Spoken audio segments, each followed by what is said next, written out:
Queridos, vamos abrir a palavra de Deus no Evangelho de Mateus, capítulo 5. Hoje pela manhã nós fizemos uma exposição do que o Senhor Jesus nos ensinou sobre como deveríamos proceder quando alguém pecar contra nós. Agora vamos ver o outro lado. O que é que o Senhor Jesus nos ensinou quando nós pecamos contra alguém? Nós é que ofendemos. Como nós devemos proceder? E aí bate nos dois lados, né? Porque eu tenho certeza que hoje de manhã, quando eu fiz a exposição sobre o que fazer quando um irmão me ofende, aí todo mundo disse: isso é comigo, né? Eu sou o ofendido.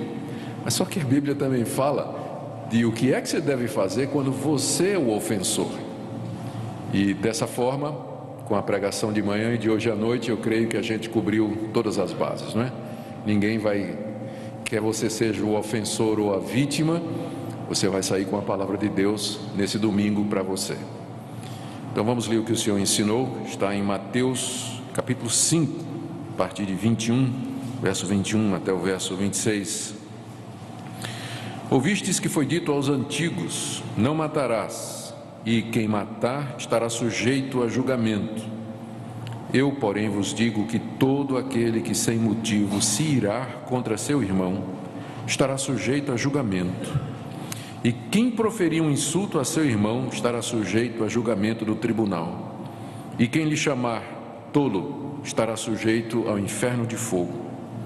Se, pois, ao trazeres ao altar a tua oferta, ali te lembrares de que teu irmão tem alguma coisa contra ti, deixa perante o altar a tua oferta, vai primeiro reconciliar-te com teu irmão, e então, voltando, faze a tua oferta. Entra em acordo sem demora com o teu adversário, enquanto estás com ele a caminho, para que o adversário não te entregue ao juiz, o juiz ao oficial de justiça, e sejas recolhido à prisão. Em verdade te digo que não sairás dali, enquanto não pagares o último centavo. Oremos. Pedimos, nosso Deus, que nos instruas pela Tua palavra nessa noite, que Teu bendito Espírito Santo fale ao nosso coração. Ó Deus, nos conduz e desvenda os nossos olhos para contemplarmos as maravilhas da Tua lei, que a Tua palavra seja usada por Ti para abençoar a vida de cada pessoa aqui presente nessa noite. Tu conheces a necessidade de cada um de nós. Fala, portanto, através da Tua palavra, no poder do Espírito Santo. Em nome de Jesus oramos. Amém. Antes de entrarmos na exposição do texto, dois pontos que são os mesmos de hoje de manhã. Primeiro, a igreja é composta de pecadores como vocês e como eu. A graça de Deus consiste nesse mundo em nos livrar da culpa do pecado e gradativamente nos livrar do domínio do pecado. Mas a libertação da presença do pecado só acontecerá na glória, quando o Senhor Jesus vier ou se nós morrermos antes. Isso significa que até o último suspiro seu, você vai estar lutando contra a sua natureza pecaminosa, contra o pecado que ainda habita em você, ou usando a linguagem bíblica, contra o velho homem que está em nós. É uma luta que vai durar a vida toda. Você está salvo se você crê em Jesus, você está perdoado por Deus se você o recebeu como Senhor e Salvador, você faz parte da família de Deus se já se arrependeu e recebeu a Cristo como seu Senhor. Contudo, ainda temos uma luta pela frente, uma guerra pela frente, que é contra a nossa natureza pecaminosa, e infelizmente, às vezes ela prevalece. A Bíblia não contempla a possibilidade da perfeição, ou seja, de alguém, após ter sido salvo, viver uma vida de santidade completa em que ele não peque mais. A Bíblia não contempla essa possibilidade. A Bíblia continua nos tratando como pecadores, mesmo depois que nós somos salvos pela graça de Deus mediante a fé em Jesus Cristo. Pecadores redimidos, pecadores perdoados, mas ainda pecadores. Portanto, e sem querer diminuir a seriedade do pecado, nós não deveríamos ficar surpresos ou escandalizados ou horrorizados quando algum entre nós cai em pecado, ou quando nós caímos em pecado. eu não estou querendo diminuir a seriedade do pecado. Eu estou dizendo que a Escritura, a Bíblia, ela olha, ela visualiza a igreja, ela se dirige à igreja na expectativa ou na perspectiva de que somos pecadores sujeitos a pecar e que isso vai acontecer. Vai acontecer com você e vai acontecer comigo. Então essa é a primeira coisa. Segunda, e é derivada dessa primeira, do jeito como a Escritura coloca essa situação, o problema não é o pecado, já que ele é esperado, entre aspas, que vai acontecer. O problema não é o pecado. O problema é como nós lidamos com o pecado. Ou colocando de outra maneira, o problema não são os nossos pecados, mas os nossos pecados não tratados. Os pecados não resolvidos, não encarados. Então, esse é que é o problema. E eu tenho plena convicção de que boa parte dos problemas que acontecem numa comunidade, numa família, ou no casamento, ou como indivíduos, está exatamente nisso. Que nós não tratamos o pecado, os nossos erros e os erros dos outros, como a Escritura diz, como a Bíblia diz. Porque se nós fizéssemos como a Escritura diz, o potencial que o pecado tem de estragar seria minimizado. Ele é inevitável, mas nós podemos minimizar os efeitos dele. Como fazer isso? Fazendo o que a Escritura nos diz, no caso de quando um irmão peca contra mim, ou quando eu peco contra um irmão. Hoje pela manhã nós vimos a orientação do Senhor Jesus, quando alguém peca contra mim. Então, o que é que eu tenho que fazer quando alguém peca contra mim? Eu não vou perguntar se vocês decoraram não, tá? Então eu vou repetir para vocês. Você vai primeiro falar com a pessoa, não fala com ninguém, vai falar com a pessoa primeiro. Nada de botar no Facebook, tem gente que não presta na igreja, nada disso, tá? Nada disso. Vai falar com a pessoa. Se a pessoa te ouvir, se ela se arrepender, ou o assunto ficar claro, morreu o assunto, ninguém precisa saber.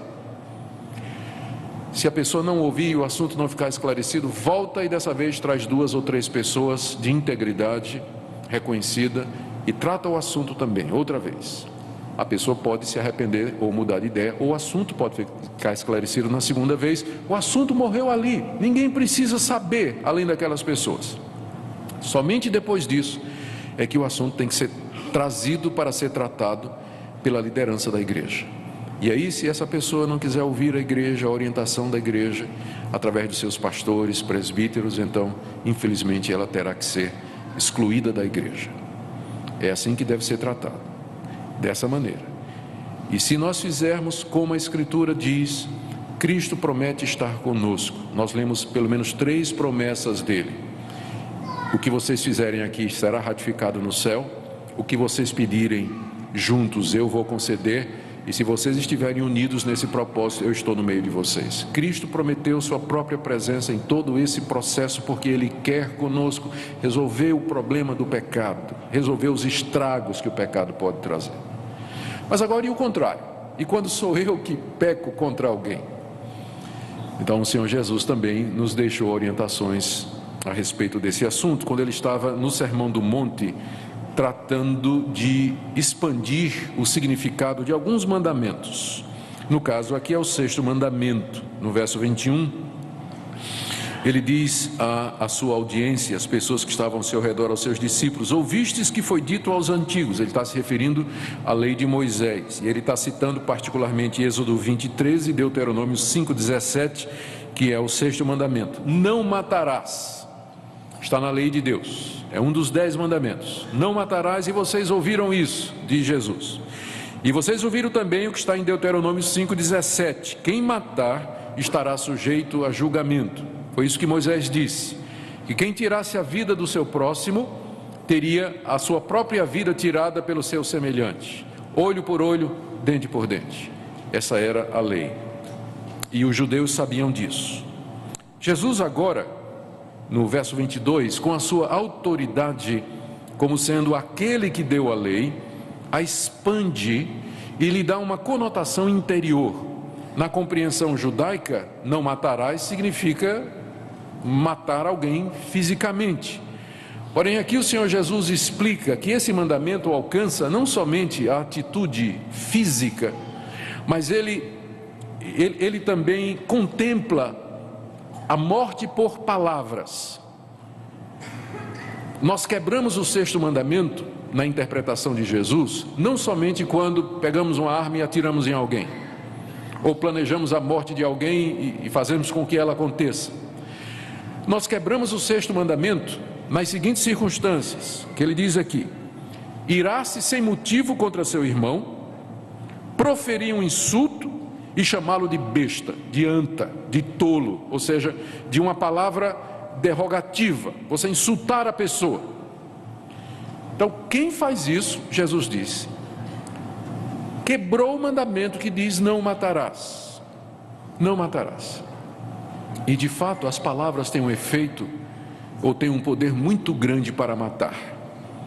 A nossa filha mais nova, a Aninha, ela estava aprendendo a andar de bicicleta, me lembro lá num dos parques de São Paulo, e ela sempre foi grandona, não é? Ela tem quase a minha altura, e a gente chamava de Aninha, não sei porquê, mas e a Aninha estava aprendendo a andar de bicicleta com aquelas duas rodinhas de lado, né?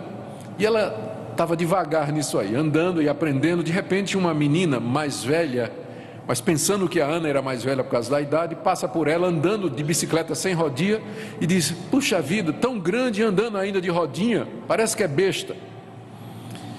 E aquelas palavras entraram como uma flecha no coração da Ana. A Ana nunca mais quis andar de bicicleta. Só agora, depois de moça, é que ela venceu isso aí. Toda a sua adolescência passou debaixo daquelas palavras de humilhação. Eu fico pensando nas crianças que são humilhadas na escola pelo bullying, aqueles meninos ou aquelas meninas que fazem da criança motivo de chacota. Isso é morte, gente. As palavras matam.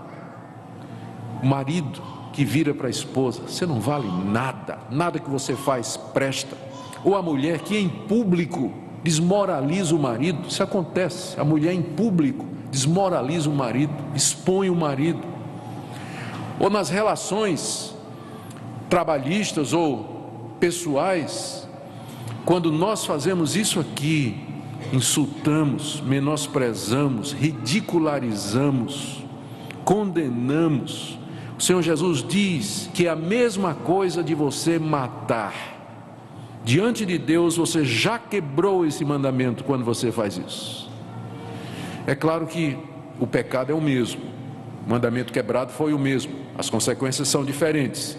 Se você tirar a vida fisicamente de alguém, você está sujeito ao processo penal correspondente.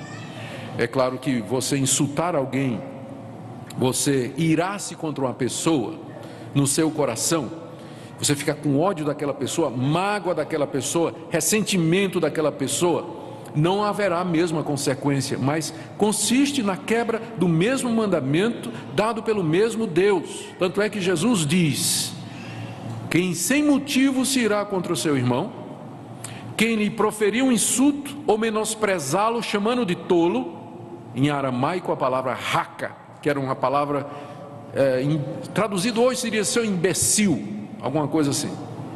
Quem fizer isso, Jesus diz, pode não estar sujeito ao julgamento humano, mas um dia ele estará sujeito ao inferno de fogo.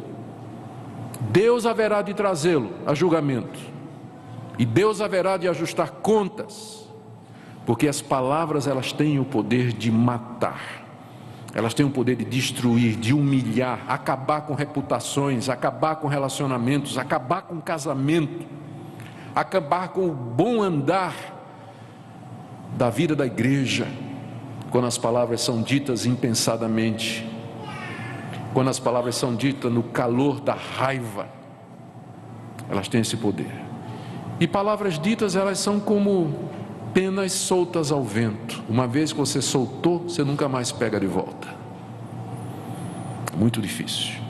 Por isso o Senhor Jesus coloca nessa categoria, dizendo, você quebra o sexto mandamento.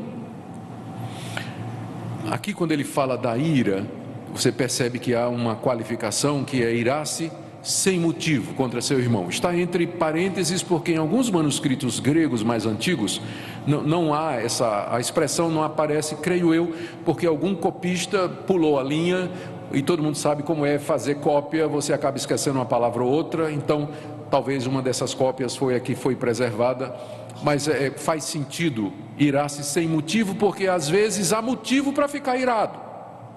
Existe uma ira santa e uma ira justa, que é uma indignação quando o nome de Deus está sendo afrontado, e aí é pecado você não fazer nada. Você está vendo o nome de Deus sendo afrontado, você está vendo o nome de Cristo sendo afrontado, e você não está nem aí, você não sente nada. Nós devemos ser como um cachorro quando vê o seu dono sendo atacado. A gente parte para defender. Essa é uma ira santa, quando a gente vê o nome de Cristo, o nome do Evangelho, sendo de alguma forma vilipendiado. Pecado é você ficar calado, omisso, baixar a cabeça e se acovardar, porque há uma ira justa. Mas aqui não está falando dessa ira justa, está falando da raiva, que geralmente é fruto do ressentimento, da frustração. Você se sente injustiçado, magoado por um irmão, alguma outra pessoa, alguma pessoa do seu relacionamento. O Senhor Jesus diz que abrigar esse sentimento no seu coração e deixar que ele domine a sua vida, suas palavras, a ponto de você proferir insultos e coisas que tais, isso aí é quebra do mandamento: não matarás. E você está sujeito ao tribunal de Deus, você está sujeito ao inferno de fogo. E essa é a má notícia. Jesus Cristo nunca minimizou a existência do inferno. Ele foi a pessoa que mais falou a respeito da realidade do inferno, embora sendo amor. Todavia, ninguém no Novo Testamento falou mais do inferno do que a pessoa de Jesus. E ele aqui coloca o inferno como sendo uma possibilidade para pessoas que usam a sua língua para matar os outros. Para matar os outros. Em seguida ele diz o que é que nós temos que fazer se nós estivermos nessa situação, se nós matamos alguém.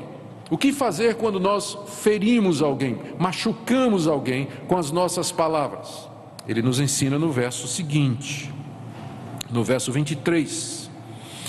Se pois ao trazeres ao altar a tua oferta, ali te lembrares que teu irmão tem alguma coisa contra ti, deixa perante o altar a tua oferta, vai primeiro reconciliar-te com teu irmão, e então voltando, faze a tua oferta.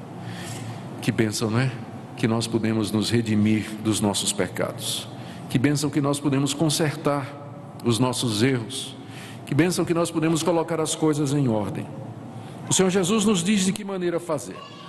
Aqui é claro, ele ainda está falando na linguagem veterotestamentária, está falando ainda na linguagem do judeu que ia ao templo fazer sacrifícios a Deus.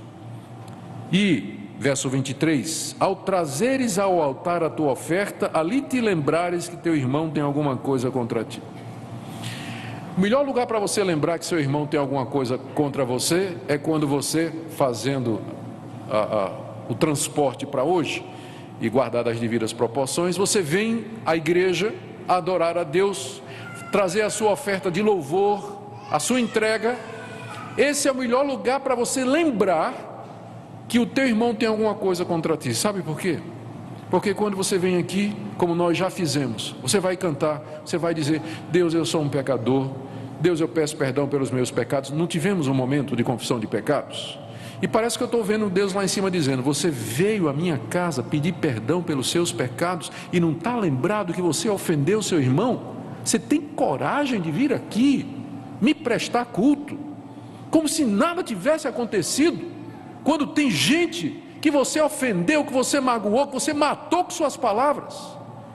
Por isso que o melhor lugar para nós começarmos é um momento como esse, hoje à noite, quando nós estamos aqui para trazer a Deus a oferta da nossa vida, dos nossos dons e dos nossos recursos. E aí a gente lembra. Sabe por que a palavra lembra está aqui?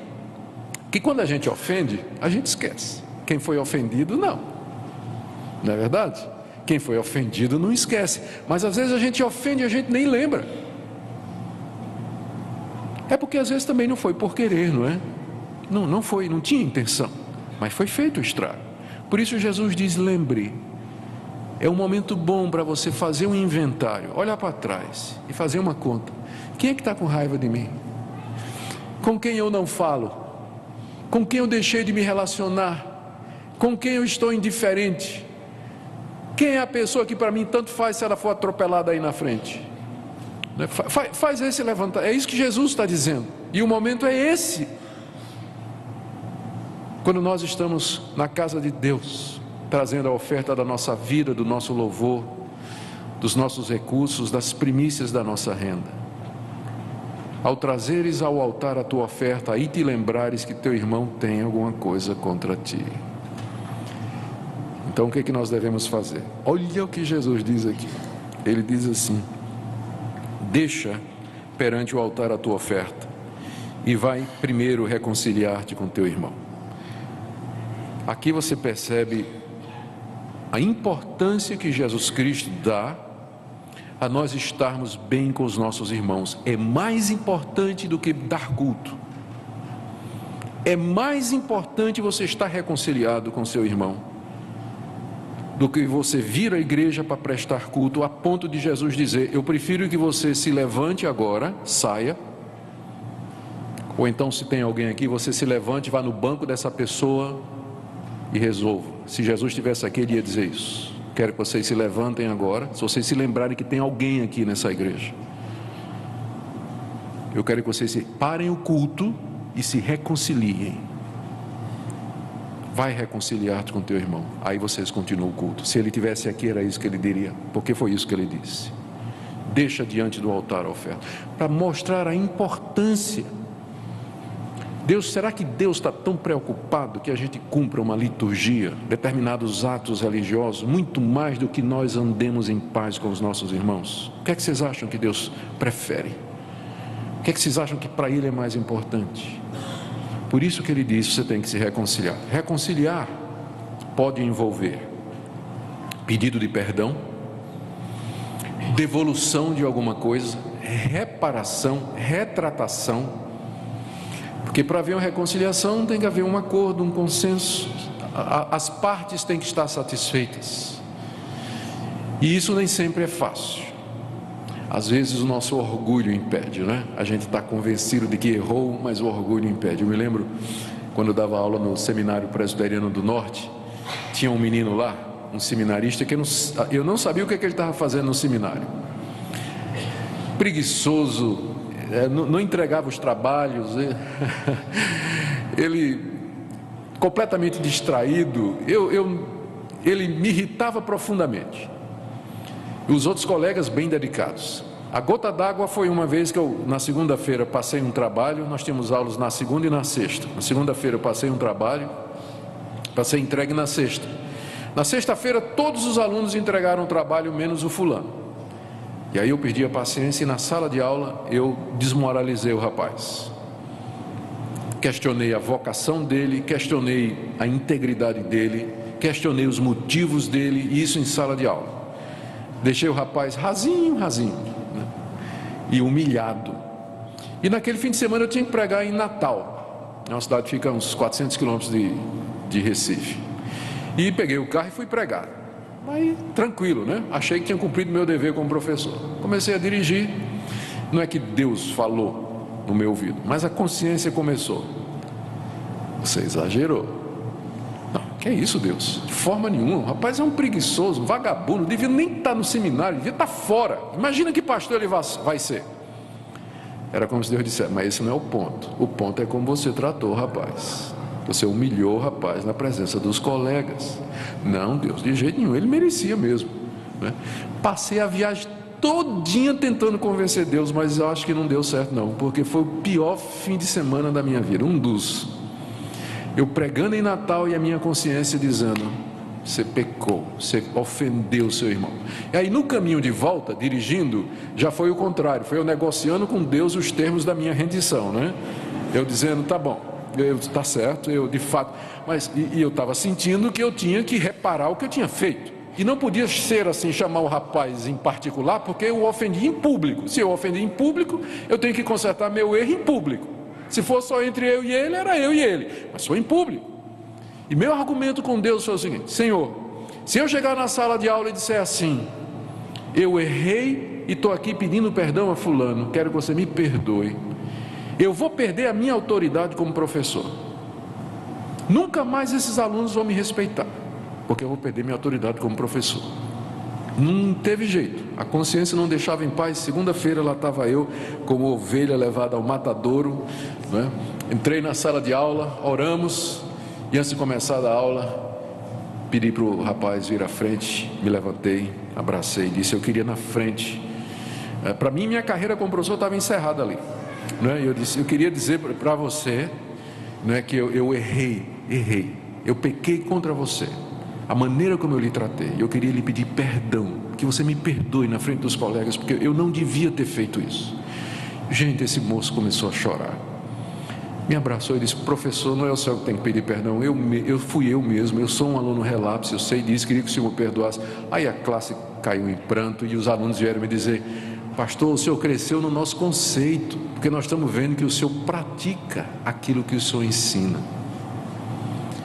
Longe de perder sua autoridade com a sua esposa, com seus filhos, com seus amigos, com as pessoas, ao contrário, quando você se humilhar e você for se reconciliar e pedir perdão, você vai crescer no conceito delas, porque ninguém espera que você seja perfeito.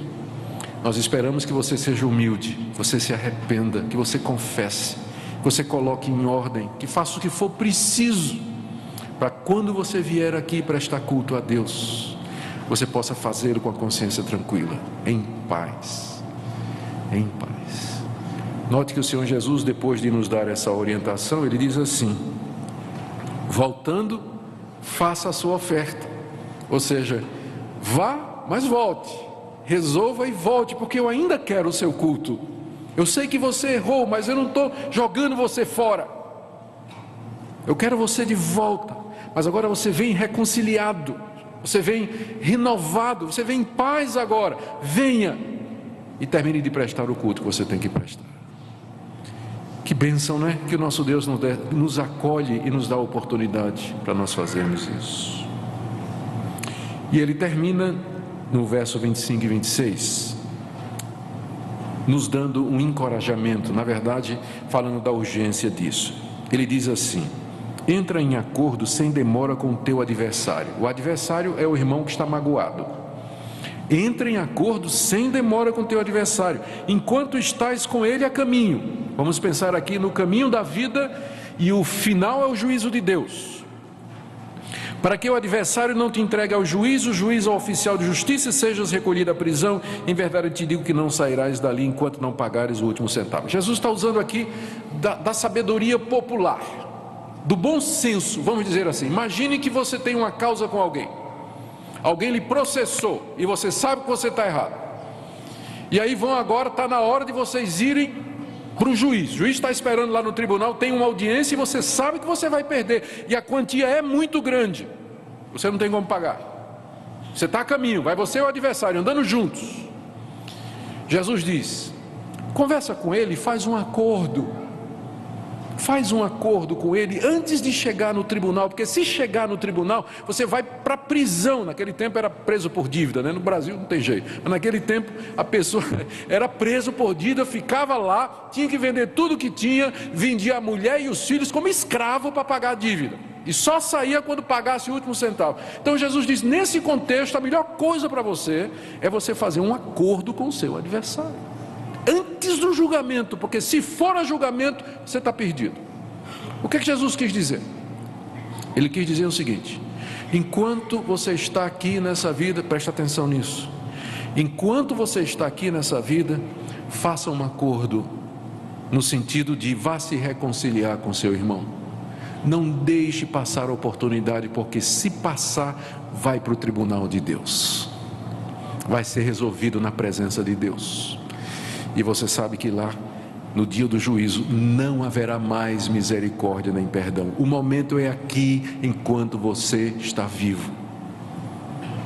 Uma vez conheci uma senhora que guardava tanta mágoa contra uma pessoa. Falei com ela, expliquei para ela as consequências disso. Ela disse: Deus é bom, eu creio em Deus, creio em Jesus Cristo, mas esse pecado eu vou levar comigo no caixão. Eu disse: a senhora vai ter uma surpresa quando acordar do outro lado. A senhora vai ter uma surpresa quando acordar do outro lado. Eu não creio que uma pessoa que é verdadeiramente crente, que foi salva por Cristo Jesus, perdoada por Jesus, recebeu o perdão de Deus para os seus pecados, eu não creio que essa pessoa consiga viver muito tempo com um peso desse na consciência, sabendo que seu irmão tem alguma coisa contra ele. Se é crente de verdade, vai mover céus e terra para buscar a reconciliação, vai deixar de lado o orgulho, vai deixar de lado a vaidade, vai deixar de lado a preocupação com seu nome. Nosso nome não vale nada, nada. O que vale é o nome de Jesus, e vai se reconciliar. São palavras do Senhor. Faça isso enquanto você pode, enquanto está aqui, porque senão você vai ser julgado e condenado por Deus. A gente pode pensar que isso é uma palavra dura, mas Jesus repetiu outra vez. Vocês conhecem o final do Pai Nosso, quando ele ensinou os discípulos a orar e disse assim: perdoa as nossas dívidas, assim como nós perdoamos aos nossos devedores. E ele disse: se não perdoardes aos homens as suas dívidas, também o Pai Celestial não perdoará as vossas. Não é que a salvação é pelo perdão nosso, não é por nossas obras, mas que uma pessoa que foi salva, ela vai ter condição, disposição e desejo de colocar sua vida em ordem. Queria que você se lembrasse agora, como Jesus diz: lembra-te se teu irmão tem alguma coisa contra ti. Faça uma lista na sua cabeça agora, das pessoas que você vai procurar essa semana. Faça uma lista delas, coloque no coração como prioridade: eu vou procurar, por telefone, Facebook, Twitter, WhatsApp, o que for. Um contato pessoal é o melhor, olho no olho, que é bom, que dá para abraçar e chorar. Esse é o melhor. Mas de qualquer forma, a quem você precisa pedir perdão? Com quem você precisa se reconciliar? Você pode dizer assim: pastor, eu tenho medo de chegar lá naquela pessoa, pedir perdão, e a pessoa vai me humilhar, dizer: não te perdoo, não quero saber, estou com mágoa de você, não tem perdão que você fez por mim. Não interessa, é problema da pessoa. E Deus, o apóstolo Paulo disse: o quanto for possível, tende paz com todos os homens. O quanto for possível, faça a sua parte, vá lá se reconciliar. Se a pessoa não quiser, aí um problema entre ela e Deus, você vai orar por ela. Eu sei que a gente tem medo de sofrer humilhação, né? Quando a gente vai pedir desculpas, porque tem gente que assim, a gente vai pedir desculpa, aí o outro pisa mesmo, né? Deus, está vendo? Você realmente me magoou, você não vale nada. Eu sei que é uma humilhação, mas vale a pena. Pense naquele que foi humilhado no seu lugar e que sofreu a sua dor na cruz. Está fazendo a lista? Faça a lista, e essa semana se reconcilie com estas pessoas, e que Deus nos dê a graça para que nós possamos saber tratar o pecado como Jesus nos ensina. Quando alguém peca contra mim, eu vou lá conversar com a pessoa. Se eu pequei contra alguém, eu vou lá me reconciliar com ela. Se nós fizermos isso, a bênção de Deus vai encher a nossa vida. O Espírito de Deus vai nos abençoar de uma maneira extraordinária, porque só tem uma coisa que entristece o Espírito de Deus: não é as nossas fraquezas, não é a nossa falta de sabedoria, não é falta de estratégia ou falta de dinheiro. Isso tudo é completamente secundário. Mas só tem uma coisa que deixa Deus entristecido conosco, e eu vou dizer, não é nem o pecado, mas é o pecado não resolvido, o pecado não tratado. Que Deus nos dê a graça de colocarmos nossa vida em ordem, e que nós possamos crer no que Ele promete aqui, porque aqui está a nossa vida, obedecemos a palavra de Deus. Ó Deus, que palavras estas do teu Filho Jesus. Quem é que pode suportar? Quem é que pode pensar no inferno de fogo, no sofrimento eterno, sem reparação, sem intermitência, sem pausa? Tenha misericórdia, ó Deus, de nós. Livra-nos, ó Deus, da condenação. Se há alguém aqui nessa noite, ó Deus, que já está experimentando o inferno na sua consciência e no seu coração, pela mágoa, pelo ressentimento, pela raiva, pedimos em nome de Jesus que teu bendito Espírito usa as palavras do teu Filho para trazer essa pessoa ao arrependimento, à reconciliação, à paz. Senhor, nós queremos te obedecer, mas nós temos medo, temos vergonha, temos temor do homem. Nos ajuda a te obedecer, confiantes de que a obediência é o caminho da bênção e que o Senhor haverá de nos recompensar, haverá de tratar as nossas feridas. Cura-nos, ó Senhor, nós te pedimos agora, no nome de Jesus. Amém.